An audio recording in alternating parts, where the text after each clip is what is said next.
This Read 180 topic is made possible by a grant from Kellogg's Rice Krispies.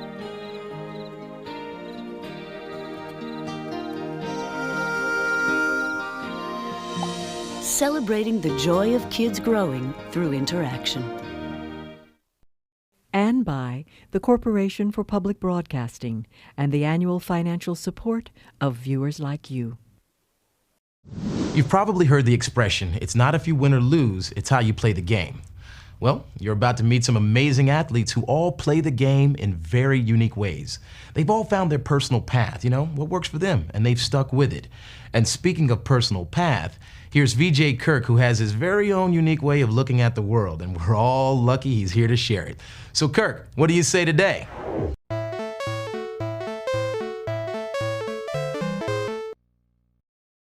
Okay, now I don't know about you, but I've never even been lucky enough to leave my own state. But I love to read about other places and imagine I'm there.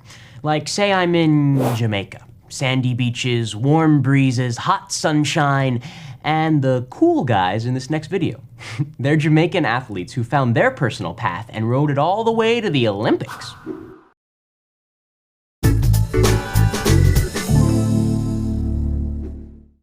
No snow? No problem. Welcome to Jamaica, a tropical paradise in the Caribbean. And meet these Jamaicans who made it to the Olympics. But wait, these are the Winter Olympics, and they're bobsledding. So how did these warm weather guys end up on ice? Well, their Jamaican sport of pushcart derby isn't an Olympic event, but it's a lot like bobsledding. So how many have ever even seen a bobsled? Preparing for the Olympics was an uphill battle. Training for speed and strength wasn't a problem, but practicing the bobsled run without ice required true ingenuity. Still, can training in the sun and sand really prepare them for Olympic competition? We're aiming for 15th place in this race, and we're working towards that. That may seem like a modest goal, but remember, these guys are from Jamaica.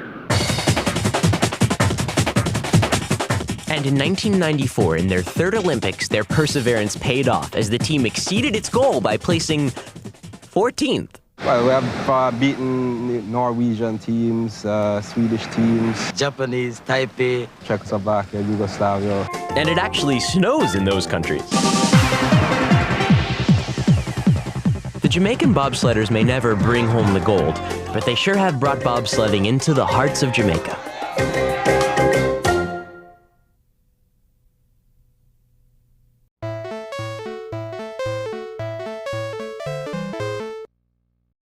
Okay, I love people who take on tough stuff. We all hit brick walls sometimes, so I can't wait till you see this video about an athlete who has run into some pretty tough obstacles, but still found a way to reach her goal. On your mark, get set, let's go to the video!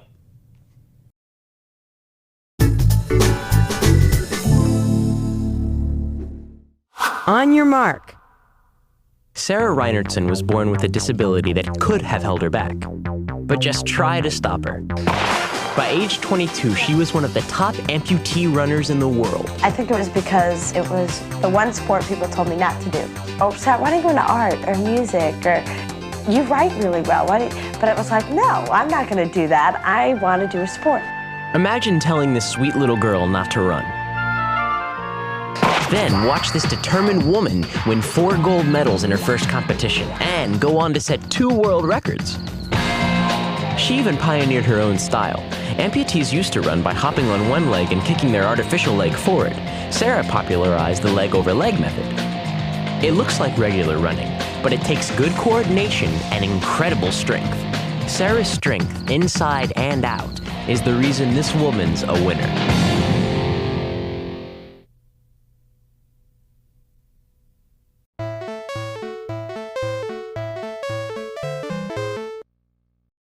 So far in this topic, we've seen 2 stories of athletes who face physical challenges, but have found a way to reach their goals. Now you're going to meet some athletes who face the challenge of keeping their ancient traditions alive, and have found a way to do that too.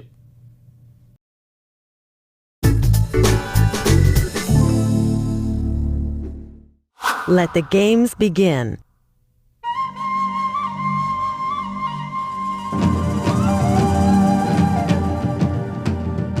After 2.5 weeks on the water, over 500 paddlers enter Victoria Harbour in British Columbia, Canada. Their arrival signals the kickoff of the North American Indigenous Games. The Games bring together Native American athletes from across Canada and the US. They belong to First Nations like Owikano, Kwakwaka'wakw, Sumashian, Haida, and Heiltsuk. Though competition in the 16 Olympic-style events can be fierce, these games are about much more than sports. They're held as a celebration of North America's many and diverse Indigenous cultures. One of the most popular events is lacrosse, which was invented by the Algonquins, who are native to the St. Lawrence Valley. For hundreds of years, it has been played all across the continent, long before Europeans arrived.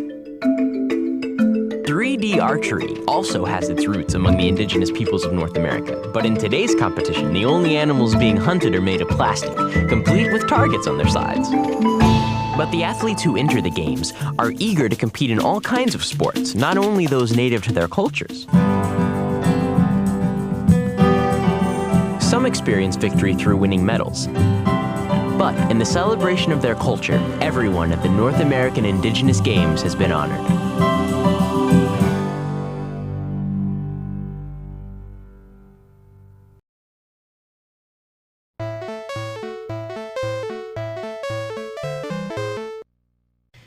Here's the thing. Years ago, my brother tried to teach me to pop popcorn, and I caught the curtains on fire and figured I was a loser in the kitchen and everybody would be safer if I just gave up trying to learn. But making this next video taught me that it's never too late to learn something new. So, while you're watching the video, I'm gonna give this cooking thing another try. Wish me luck. Okay, I need 4 cups of marshmallows. Is this a cup?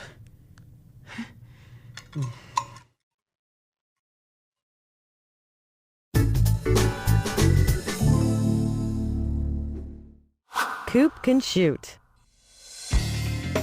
Cynthia Cooper didn't start shooting hoops until she was 16 years old. Sometimes it takes a while to find what you're good at. 25 points, 4 rebounds, 4 assists.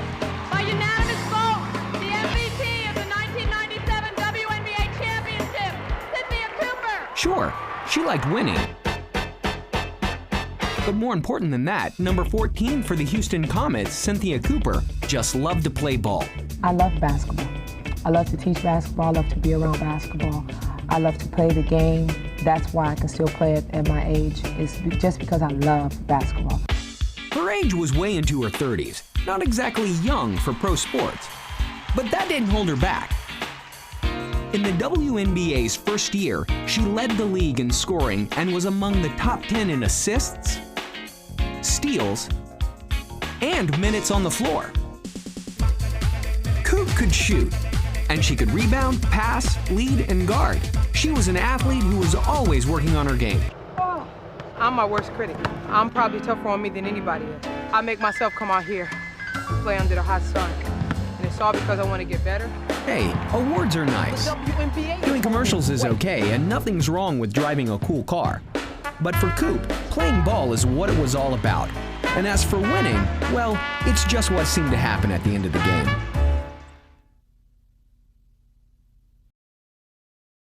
Nice job, sport. You played the game, and now you're ready for another topic.